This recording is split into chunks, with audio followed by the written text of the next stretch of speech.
et c'est très long.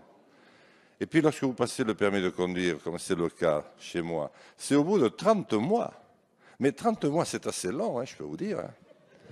Quand vous devez prendre l'avion le matin à 4 heures du matin avec un voisin qui vient vous amener, et qui vient vous rechercher, dont la femme vient vous rechercher 3 jours après, à 11h30 du soir, c'est long.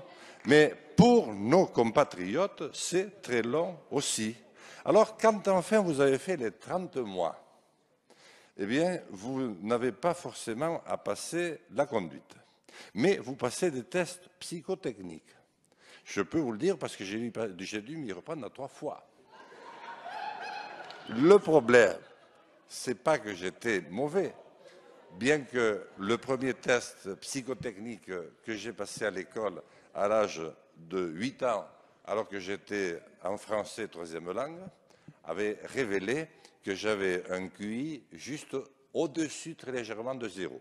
Mais enfin, là, j'avais une dame, mais c'est très sérieux, au centre hospitalier de Pau, m'a mis 2 machines en main, comme mes enfants lorsqu'ils jouent à la PlayStation, vous savez, avec un écran de télévision.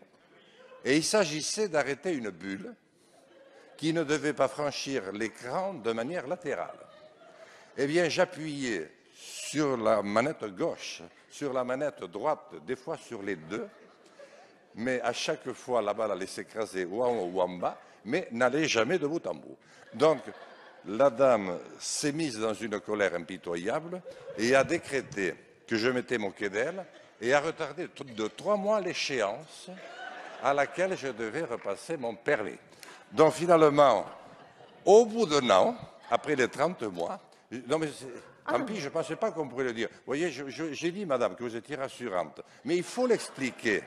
Parce que si on n'explique pas, si un député de la nation n'explique pas à partir de son expérience ce que vivent ses concitoyens, mais qui le fera?